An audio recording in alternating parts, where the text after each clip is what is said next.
Okay, check it out. The 5-day Start Your Side Business Challenge is happening now. That's right. And you need to hop in. Go to the website, thesidebusinesschallenge.com. That's right. Thesidebusinesschallenge.com. Yes, thesidebusinesschallenge.com. You need to hop in. I know you've been thinking about it. I know you're talking about it. In fact, you keep talking about it in your head. You ain't said it out loud yet. Listen, it has started now. You need to hop in. If you've been ever thinking about it, trying to understand what you need to do, you need to learn some things, you need to be able to explore, you need space, mental space. I only need 1 hour for 5 days straight. It has started. It is time. It is your time, and you need to hop in. Thesidebusinesschallenge.com, and you can hop in to the 5-day Start Your Side Business Challenge. Jump in. Let's get it going. Let's start your world today. You say that the artist and the entrepreneur are like the frame, the bedrock of real ingenuity and kind of creativity in this world. Talk about, like, what do you mean by that? What is and in my mind, I think about people like Prince. When you say the artist, right? I think about, just different people who are really good at creativity. And then when I first read it and when I saw what you had, I thought about, well, okay, I can see how the entrepreneur is also like an artist in his own right, right? Like they're creative enough to bring a product or a service to bear that the masses ultimately get. But I'm very curious of, like, what made you pen that? Like, what's kind of your understanding there?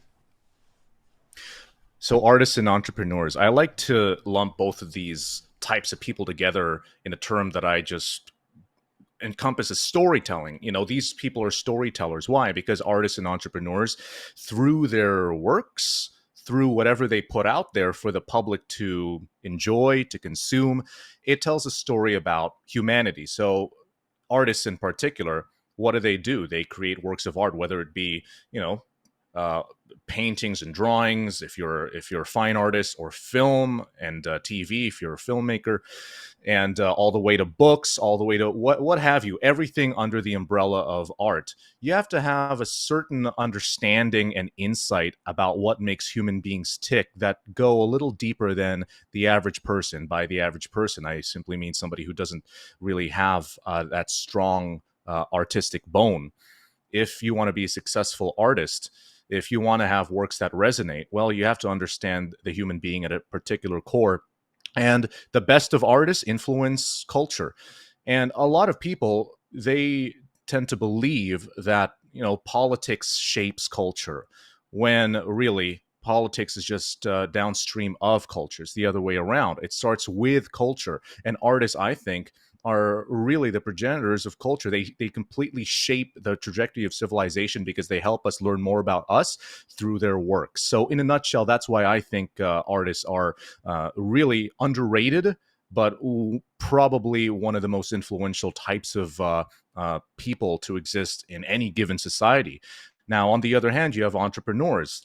And at first glance, you'd think that there's nothing more different than an artist versus an entrepreneur, but I think they're sort of cut from the same cloth, because an entrepreneur is still a creative.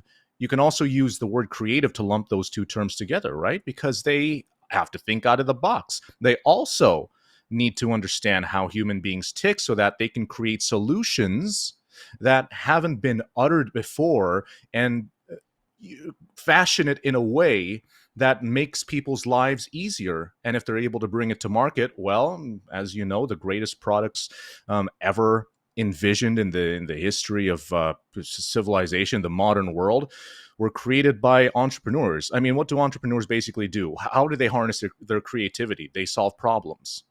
Their entire approach to life, the thing that pushes them, is to solve problems. It's not just to get money, because money is a consequence of being able to solve the right problems. And if politics is downstream from culture, there's actually a bridge between those two, which is the economic level of things. And that's where the entrepreneur comes into play. Obviously, there's a little bit of overlap.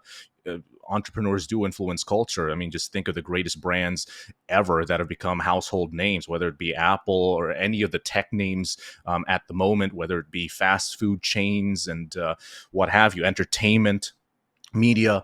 And the best of both worlds is if artists and entrepreneurs can work together, and even better if the artist takes the leap into entrepreneurship, because again, both are cut from the same cloth. And the reason why I'm so passionate about this is because on a personal level, again, I started out as an artist. I discovered the magic of entrepreneurship later on down the road. But as an artist, I didn't know how to monetize my passions. And really, the world around you traditionally uh, think of the struggling artist. There's a reason the term struggling artist is such a cliche, because it's true. It doesn't make it any easier that people around you don't really know the answer to that. We think that to be a successful artist, you have to go through years of the Starbucks barista or the waiter phase, doing odd jobs on the side, and then, at least in the case of a filmmaker like myself, do a bunch of PA jobs for a few years, and then hopefully, cross your fingers, pray about it, but we might one day get our big break in Hollywood, and oftentimes that never even happens. I remember talking to one of my professors in university. He was asking me that same question, what do you want to be when you grow up? What do you want to do as a career after you graduate? I told him filmmaker, and then he took one look at me, then he says, so you don't want to make any money? And he was saying that sort of as a half joke, but jokes are half meant anyway. So that, I'm one of those guys who doesn't really get swayed by other people's opinions. So I sort of use that as fuel to push me forward. But still, I think that's indicative of what people think of artists, people who want to get into the creative spaces.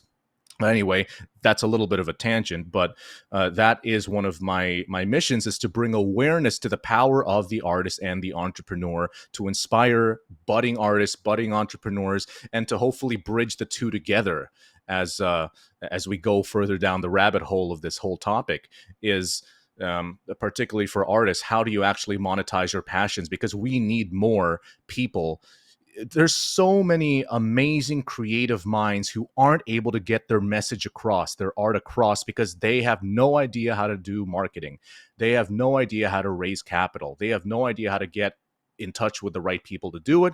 And I believe that I think a lot of people agree that entrepreneurs are hugely influential in the shaping and forming of society. But I think artists are sort of lagging behind on that. And my goal is just to bridge the two professions together and uplift them both. And that's what I do under the Sovereign brand.